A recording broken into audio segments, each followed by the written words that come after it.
I want to thank John Kincaid and Renee Wadman for the invitation to be here and to be on a program. There were Nobel Prizes given out to people who do work on federalism and state and local government. You and Mike Pagano and John Kincaid have a couple of them in the room here.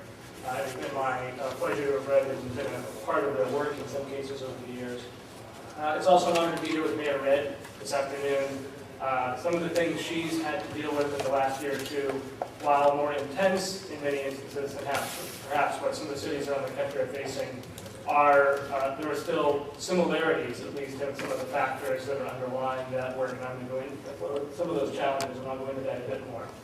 I lead something called the Center on Research and Innovation at the National League of Cities. I'm assuming most of you have some sense of what the National League of Cities is, a membership association for city governments around the country. We have 1,600 member cities.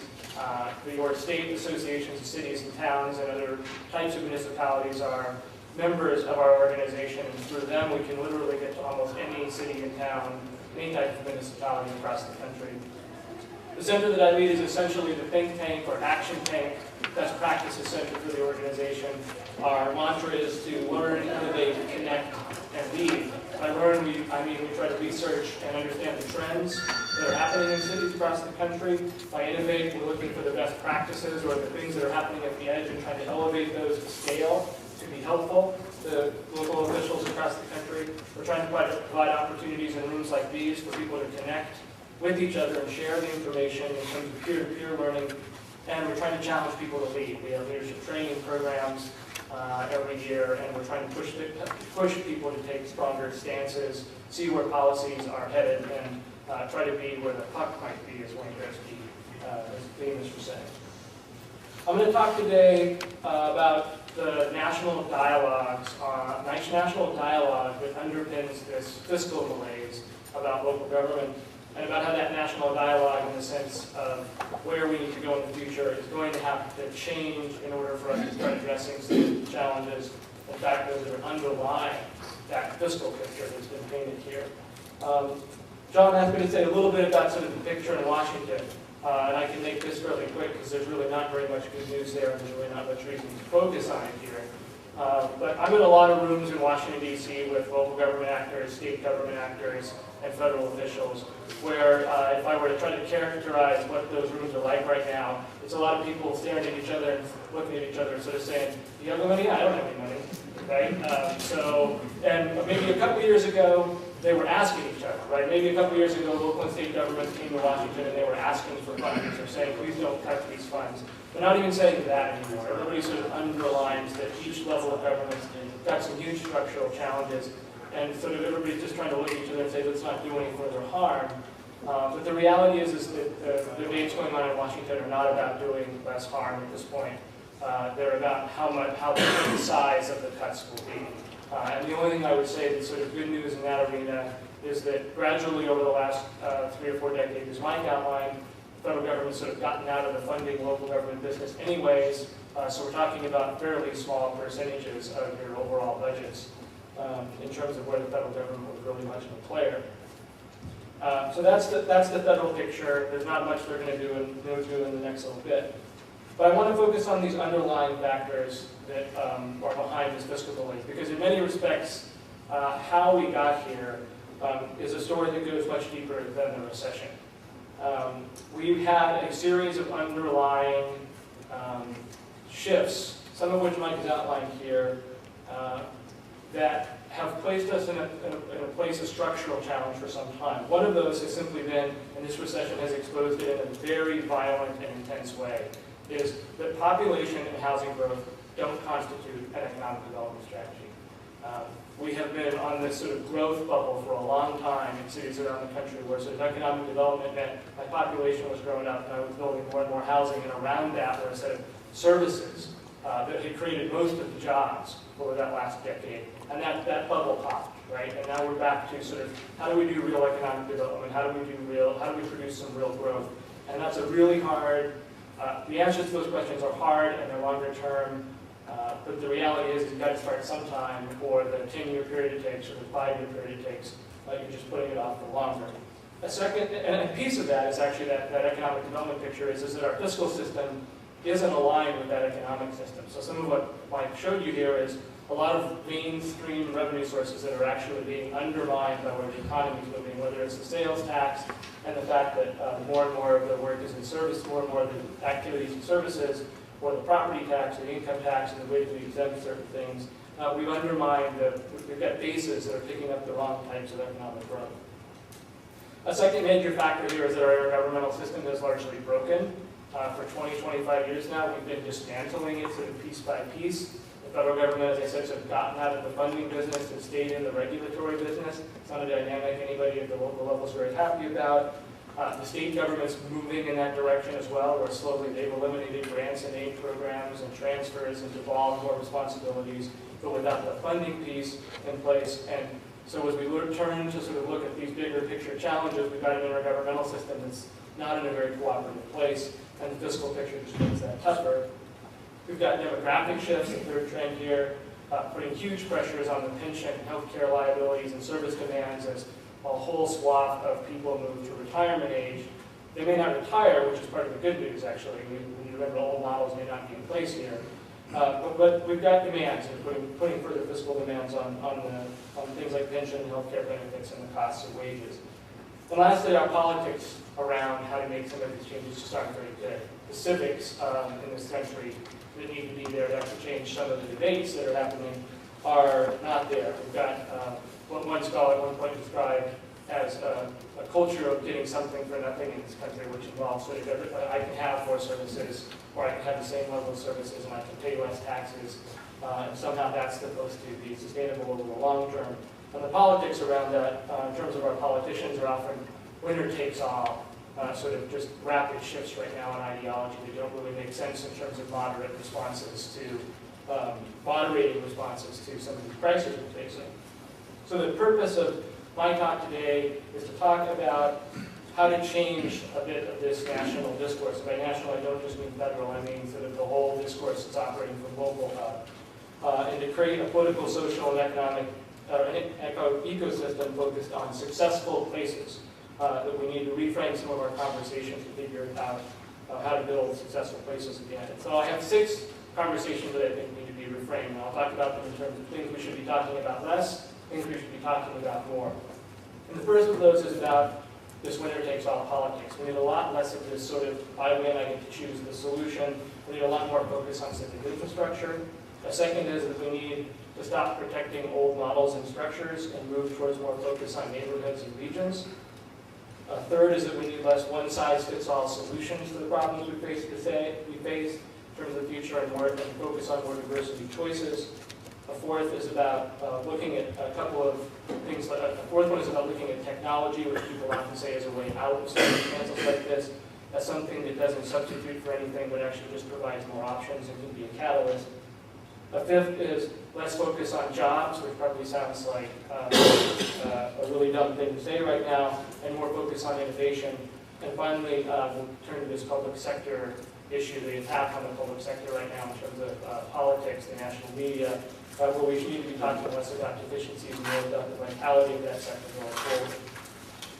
So in terms of the civic infrastructure, this first piece, how to get around this sort of winner-takes-all kind of politics, I'm coming at this actually where Mike ended up, which is, in many respects, we have to give up an old model of representative government, or maybe sort of back off from it a little bit. It sort of says, I was elected or I was appointed to make a decision, I'm smarter, I'll make that decision, and because I know what's best for the citizenry, which in many cases might be true. But it's actually exacerbating a sense among the public and the citizenry that they're somehow not responsible, or they don't have a role in making these decisions. And so we need to change our governance models to create a civic infrastructure that includes business leaders, the philanthropic community, neighborhoods and community groups, universities, college, and other place-based institutions. At where I work, we call this, we have something, Lifeline View is called civic engagement strategies. We have something we call democratic governance, because we think it's more about governing and less than just about engagement. That we talked about, this means proactively reaching out to large and diverse numbers of people, using good process and techniques to create environments where people can be heard, learn from each other and plan together, present a range of views or policy options for people to examine, and that lead to change on several fronts, from the policy decisions to collaborative public-private efforts to individual volunteerism, etc. So we have, and then we put some techniques about this together that we do training of local officials on in terms of how to create sustainable systems for civic engagement and democratic governance. We think this is essentially key because it's about reforming our democracy to include people again in the process of governing. We think it's necessary for people to be more active in that, even though in many respects it's harder than it's ever been before. And so it's more difficult and time-consuming, and at least doing it initially means starting to create a bit of an infrastructure around engaging people in some decisions going forward. So it's pretty tough because it forces you to sort of give up old models about how we thought about democracy. A second piece of this is also about giving up new models, which is we probably need to be less focused on our jurisdictions and our jurisdictional boundaries in terms of when we think about how we're going to create economic growth, which in the end is where our fiscal system is derived. Which means we need less about old models of government rather than governance, and we need to focus on the building blocks of our economy, which are actually regions and neighborhoods. A lot of times my organization in particular says things like cities are the engines of economic growth in this country. And it's only in part true, actually. The cities, for the most part, sort of are arbitrary jurisdictional boundaries, mostly created 100 or 200 years ago, and no longer match the regional economy in many respects. And the national economy, if you talk to any economist, maybe the Federal Reserve will tell you, is really a set of regional economies around the country. That are then below that comprised of neighborhood building blocks. This recession has sort of exposed this reality in very intense ways. If you're looking at the impacts of the recession, if you sort of go city by city, you don't see the level of impact that you see if you go neighborhood by neighborhood. You look at what the foreclosure impact is in one neighborhood versus another, or you don't see it until you start to look at intra-metropolitan trends, where we had suburbs that were pretty much doing pretty well for a long time are now hurting. Central cities that had stronger tax bases and aren't doing as bad. Where you see it in inter-metro, inter-region sorts of things, where one region's really taking a hard hit and another region's doing pretty well. We don't have a universal story about this recession in many respects because these building blocks were all affected in different ways. The governance side of this means about getting up to the regional level in some sort of way. I don't necessarily mean that necessarily means regional government. It can be done in more informal networks and through collaboration. But those collaborations need to start to become more formal. There need to be structures for them. There need to be talking city to city, city to county, city to township, city to village, cities and counties and villages to states, etc. At the National League of Cities, my colleague Bill Marnes always reminds local actors that regionalism is never the answer to a problem. It's the question you should be asking. So you've got a problem you're trying to face in your jurisdiction. The answer should be, what's the scale at which that problem needs to be solved? In many instances, that scale goes beyond your own jurisdictional boundaries, and so we need to look at regional solutions. And the solutions-focused approach to regionalism, I'd argue, is sort of has lots of answers inside of it that sort of belie the idea of a one-size-fits-all sort of approach, which is why they don't necessarily think it means regional government. And that's sort of my segue to this next conversation that I think needs to be changed nationally, which is a lot about having less of this one-size-fits-all, there's an answer to some of the challenges you're all facing, and it focuses on that really the success of communities in the future lies in being about diversity of choices. And let me go a little bit into what I mean by this. If you read much of the pop literature that's out there, sort of academics are sort of writing popular literature for people who like to read things on cities and urban governments and places and communities, what you get is, for lack of a way of saying it, this one-size-fits-all sort of approach. And I'm going to take two people who've gotten a lot of attention. They're not the only ones, and sort of give you an example. So there's these two authors, Joel Kotkin and Richard Florida, who get a lot of attention in the urban and metro cities and places literature. Joel Kotkin has this book about the next 100 million people and where they're going to live, and how by 2050 we're going to add these folks in. And he concludes that they will increasingly populate small towns and rural areas. They will revitalize older suburbs and exurbs, particularly energizing the center of the country. And then you get, in contrast, Richard Florida has been writing a lot of books over the last 10 years, where he argues in a world where urban and suburban centers are converging around economic development models focused on coastal megaregions as talent and entertainment centers, that those places will thrive economically will be those that are most effectively growing the creative class: scientists, engineers, architects, educators, entertainers, and other creative professionals who generate ideas and rapidly adopt new technologies. So you get this sort of content is going to be the center of the country in our non-traditional urban centers, and then you get Florida sort of saying it's going to be a series of coastal mega regions, which has sort of been the trend we've been on.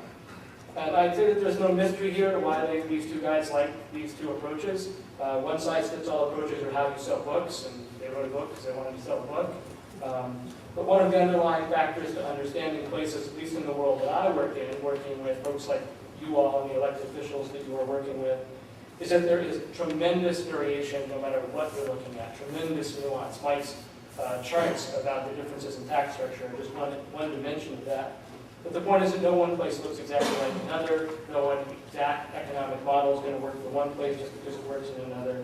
If we're going to add 100 million people to this country over the next 40 years, choices and being able to provide a variety of choices are going to prevail in terms of an economic development model. Some people are going to want an urban, high-density enclave with coffee shops and restaurants and high-rise condos. Other people are going to want a nice tract home on a quiet street where they can raise their kids in the backyard. And I think as local officials, there's no point in making judgments about that. And some of what this literature does is sort of impose judgments about people's lifestyle choices. I think homogeneity is the enemy here. You are trying to create places that provide a range of housing options, a range of retail options, a range of jobs options to people that can meet these different choices so that as people are coming into communities, they're not, your place isn't just one thing. And in some ways that helps you fight against economic shocks, because places that get too far down one track end up being very susceptible to particular shocks. The only caveat to this little rant that I've been on about this literature that's out there on cities is that the public policy matters to it. So this stuff doesn't happen by accident. We make choices as cities and local governments about what we invest in, what we subsidize, what we exempt from certain sorts of taxes, and that affects growth, as Mike was showing you in his spatial examples about how things get arranged, where people choose their housing, etc. While I urge you not to make judgments about people's lifestyle choices, I think you have a right in the investment decisions that you make to not subsidize one lifestyle choice over another. And for a long time in this country, we have been massively at 3 and 4 to 1 level scales, subsidizing a certain kind of growth in this country that may no longer be sustainable, and we need to equalize those things a little bit. I'm going to switch gears for the next couple of conversational issues and sort of say, the big question here is not about the fiscal frame on all this. The big question is, where's the growth going to come from, right? This idea that there's a new normal out there is premised on the sense that economic growth is now plateaued in some sort of way, or will plateau for the next 10 years, and we're on some trajectory where there isn't significant economic growth that's 3, 4, 5% of GDP like what we saw in the early 1990s on. The two things that economists tend to tell you will create growth, that create new net gain in the economy, are usually technology and innovation. I'll talk first about the technology piece. First, when you talk less about it as a replacement or a substitute and talk more about it as a catalyst, and in some ways it's something that complicates matters a little bit. In thinking about the future of anything, it's certainly hard to think that technology isn't going to change most of our lives in ways we can't even understand. I was telling Mike at breakfast about an iPad app that allows you to do speeches like this, where you literally put your iPad up and there's a teleprompter, right? So I can read a teleprompter right now, and I was like, wow, that'd be really cool to have, right? Maybe not for you all, for me. But we have no idea how some of this stuff's going to affect how we're even doing business at the local government level. But usually these conversations about technology start with people saying things like, it's going to change everything that we know, and it's going to replace how we're doing business. And I'll give you an example of that. Most of you probably remember when the internet started to get big, there were lots of magazine covers and newspaper articles about the death distance, how we were going to be able to just work anywhere, and in most cases we are in some respects, but you never have to leave your living room. There was this quote from one of my favorite television shows, Northern Exposure, in the 1990s, where the radio DJ said, the day is coming, and it's not going to be long when you're not going to have to leave your living room, no more schools, no more bodegas, no more tabernacles, no more cineplexes. You'll just snuggle up to your fiber optics baby and bliss out. And that was sort of the idea, right? The place wasn't going to matter as much. Well, that didn't work out, actually. Almost all the economic models about how technology and the internet have impacted place is that they have reinforced the face-to-face interaction. They have reinforced the importance of place. They have reinforced the clustering of businesses in certain places. Another example at the local government level was libraries. Most of what happened when the internet started to get big was people started saying that this was going to be the death of libraries because we didn't need hard copy resources anymore. We could all just sit in our offices and look at Wikipedia. We have all the information we need. If you talk to any librarian anywhere today, they will tell you that the internet has actually exponentially increased their requests for hard copy materials because we all have access to more information than we've ever had before. We're actually walking in sometimes and wanting the hard copy source of that. Not to mention of which, there's a whole set of people out there who don't have access to the internet who are using libraries as job centers, workforce centers, meeting places, that in many respects have made our libraries community centers in a way they were never before. And yet we're still having problems investing in them. We're on an old investment model in libraries that says they're non-essential, non-core services, when they may be more core services than they've ever been. The other arena for this is about civic engagement, where almost any online civic engagement effort will almost always create 2 or 3 instances of people that want to meet in person. So you almost never get a replacement piece of this. And so all of this to say is that technology probably has ways that it will have a net gain for the economy, but it's likely going to mean that for you all in the work that you're doing, it's just going to be another option, right? I was talking with the dean of the Annenberg School of Communication at the University of Pennsylvania, who's a wonderful woman, incredibly knowledgeable, and her advice to people about what to do with things like Twitter and Facebook and all these online social networking was, you either have to choose to do it all, or you have to essentially choose to do none of it. It's not like you're replacing press releases or town hall meetings or anything else, but that's just something you have to learn as a new skill and add on to the old. In many ways, that just creates some pressures. The second area that people always talk about for economic growth is about innovation. And here I'd say we're right now the national dialogue, because the unemployment rate sitting at 9.1% and has been for some time, is too focused on jobs. And in fact, for you all as local officials trying to make decisions about where you make investments, even in a pretty constrained environment, jobs is a pretty tough thing to put on you as an expectation in terms of those investments should be job creators. In many respects, local governments don't create jobs. You create jobs, you hire some folks, right? But as a percentage of the economy, it's maybe 10 to 13% or something of all jobs, which is not insignificant, but it's not what you're really talking about when you're looking for new net economic growth in a place. And I'd argue instead we have to focus on what economists will talk about as innovation, which for me for a long time was a word that didn't really mean anything. And it's actually in the title of the center that I run, which was even more problematic. But fortunately, my wife, who's here walking about your community here in Easton today, and whose family lived here for a few years back when she was a child, is a sort of in a field that they call innovation economics, and she sort of helped me understand this. So I'm going to steal all these ideas from her, and then if any of you challenge me on them, I'll make you call her afterwards or something. But so the idea is stolen from my wife. And the idea is that one premise is that innovation is invention. Actually, innovation is an invention. It's not the person coming up with an idea in their garage, right, which is sort of our standard. It's not Mark Zuckerberg sitting in his dorm room creating a Facebook because he wanted to get back at his girlfriend, or ex-girlfriend, for those of you who've seen the movie. Innovation is about taking that idea and from the idea phase to something that's commercialized in the production cycle. And so it's going from idea to scale, essentially, to the place where you're now hiring a ton of people, you're investing a ton of money, and you've created some new economic gain. And it's that leap that matters most for the economy. For the last 20 years in this country, almost all the jobs in this country have been generated among small business and entrepreneurs, mostly what a lot of the economists will tell you are second-stage companies. Companies that are beyond that sort of idea, 1 or 2 employees phase, and are in the 10 to 50 employee phase, about to go from 50 to 500, right? Some folks call these gazelles. Your economic development officials will talk a lot about going after gazelles. But this is where all the job growth in this country has come. And we're working on an economic development model right now in this country that's based on industrial policy that looks like our fiscal structure, right, from the late 1800s, early 1900s, which sort of says, let's go get that big company, right? Let's go compete with each other, give tax abatements, tax incentives, and get that big company so the state next door or the city next door doesn't get it. except for in terms of what's good for the national economy, what's good for the regional economy, that's a zero-sum game, mostly, and it hasn't created jobs for about 20 years.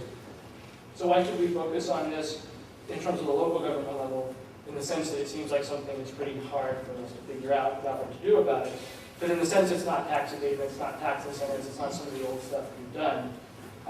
It's about creating a culture of innovation, a place that's actually favorable to these folks that are creating the space where this idea goes to commercialization.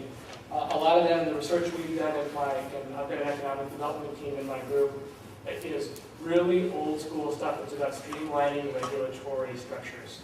For small business and entrepreneurial folks who come up with an idea and try to go from 2 to 10, 10 to 50, 50 to 500 employees, their biggest problem is their visual permitting process. And that sounds really odd to say, but they don't understand it. They don't want to hassle with local government. That may be the wrong attitude, but they need a lot of help in finding their way through it.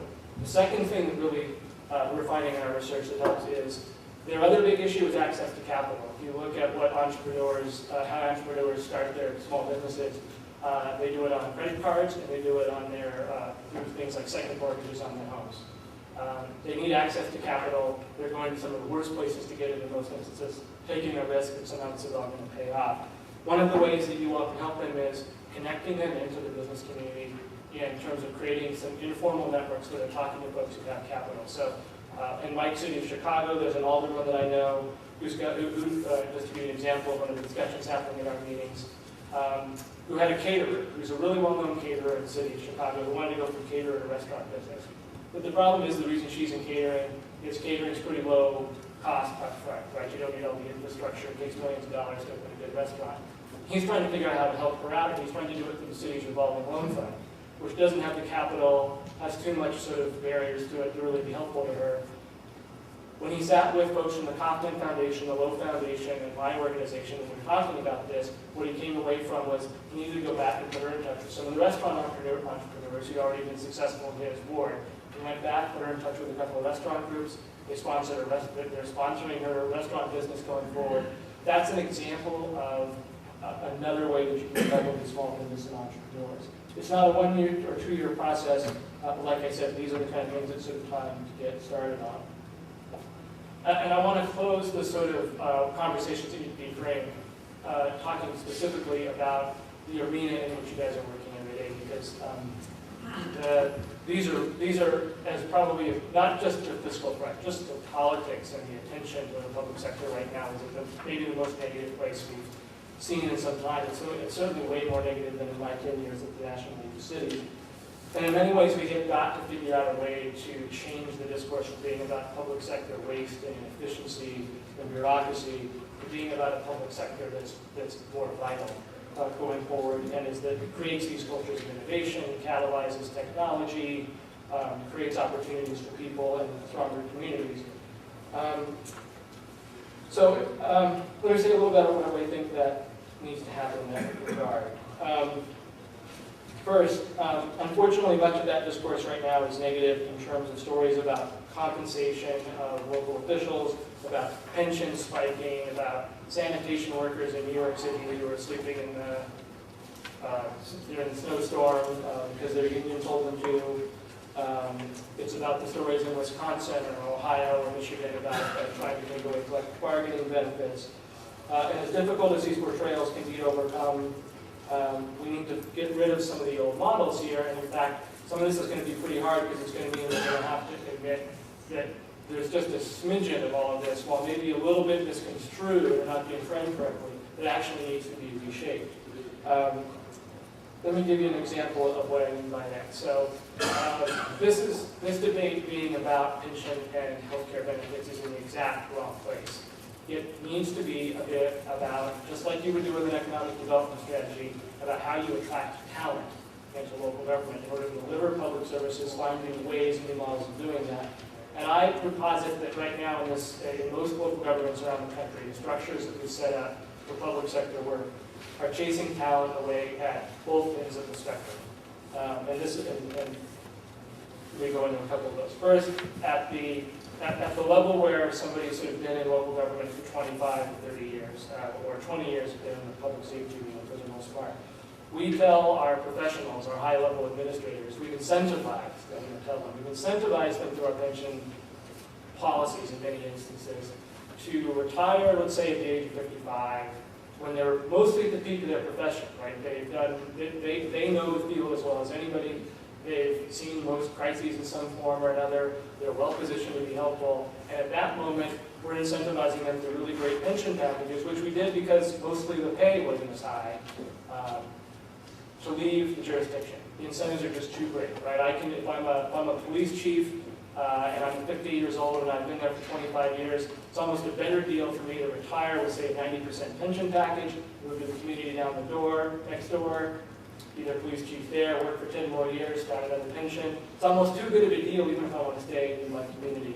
And this is a really hard thing to say. I mean, folks don't want to give this stuff up. They put a lot of years into it. But the incentives aren't good for the community. We're losing the best and brightest people right at a time when, in fact, if you look at the workforce numbers in the public sector, we're going to have a huge gap coming up. We got a ton of people that are going to hit retirement age, even more so than just the baby boomer side of it. We don't have a local government public sector that are coming in behind them.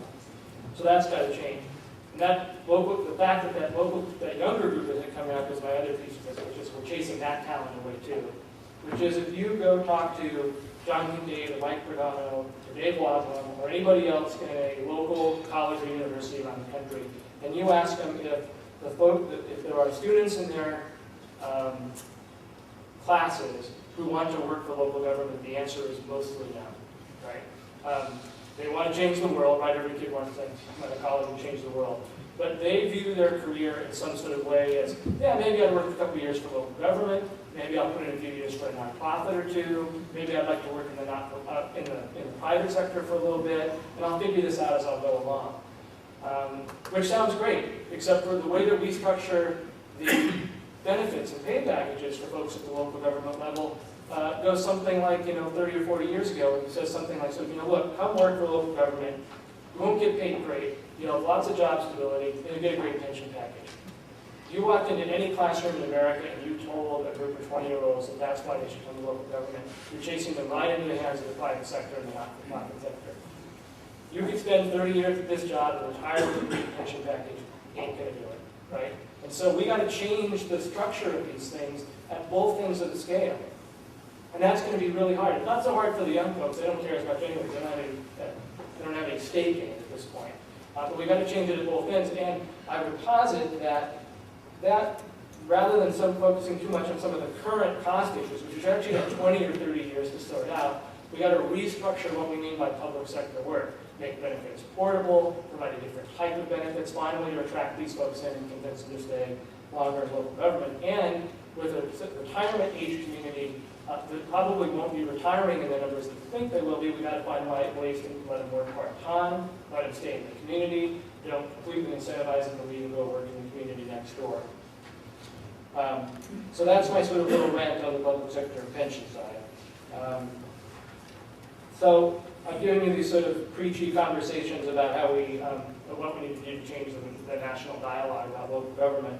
And it still leaves you, I think, with a bit of a so what about how we do this, how do we change the conversations. And I'd argue that the need for reframing these conversations has a lot to do with things like this room here today, things we're trying to do with the National League of Cities, things we're trying to do locally, which is it's about a skill set that's really working hard to define this leadership. Leadership's an intangible concept, one of those traits where you know it when you see it.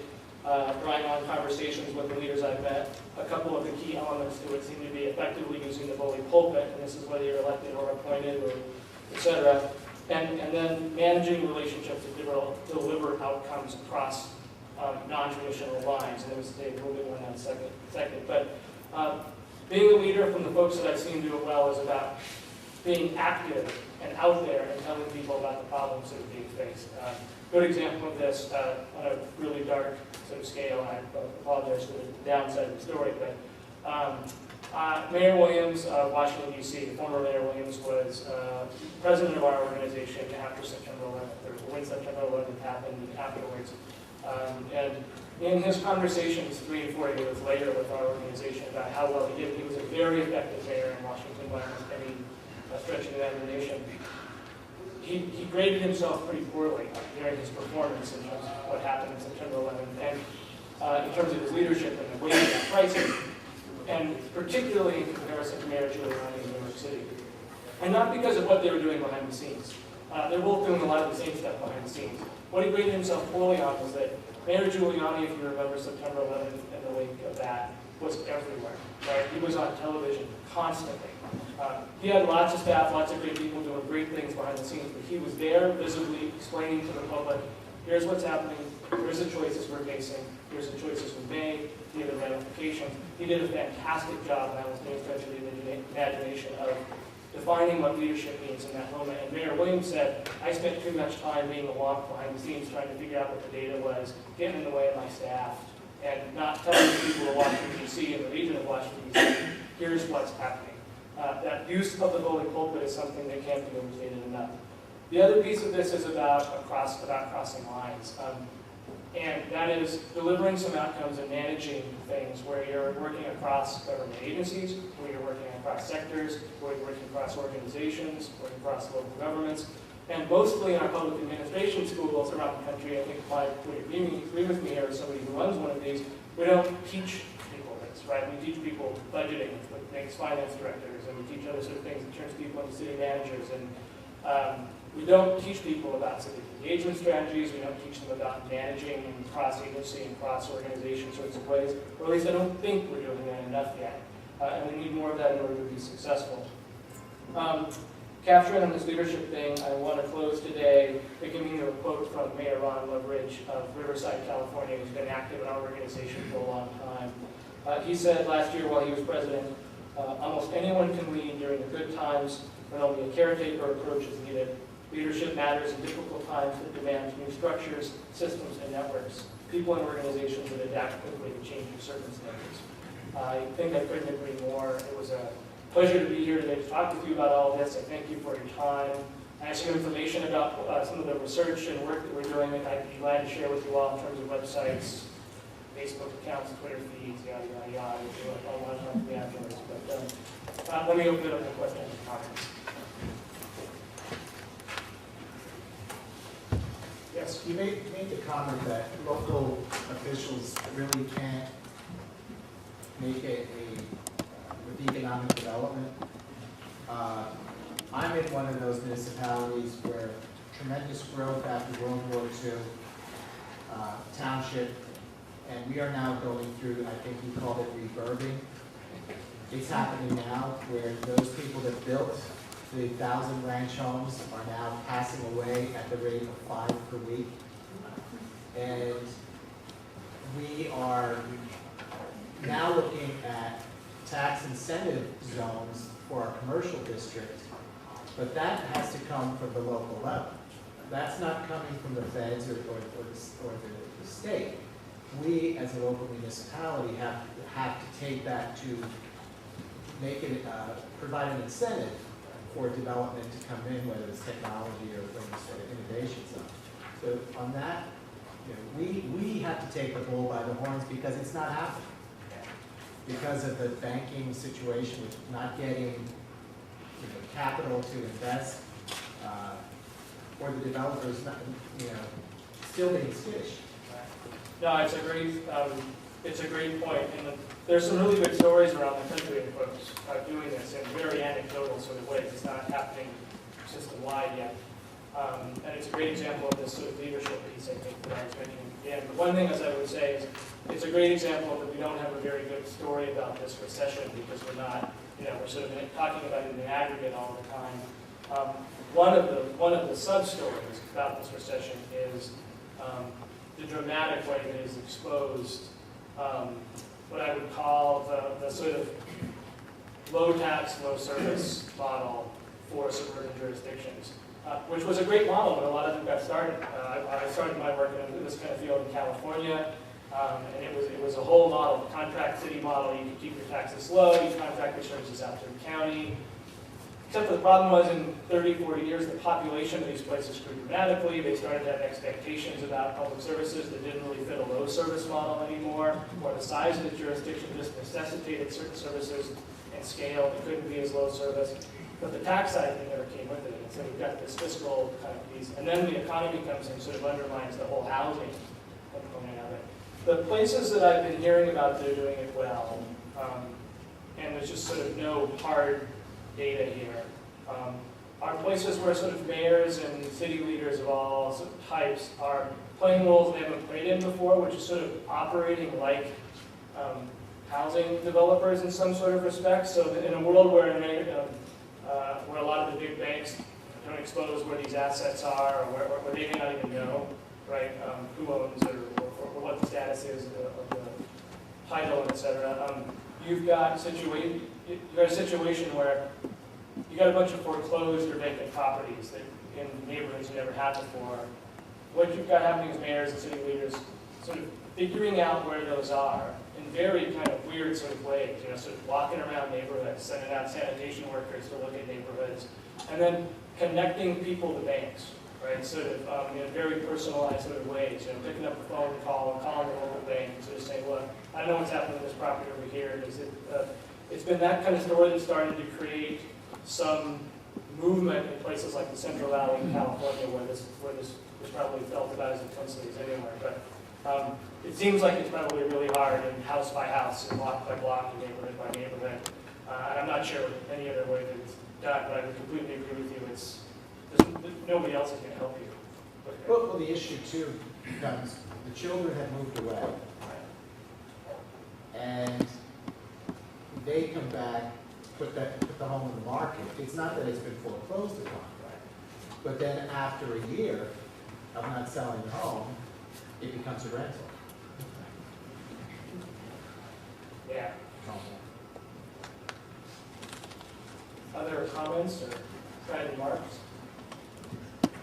Those have Thank you very much, everyone. Sort of respect. So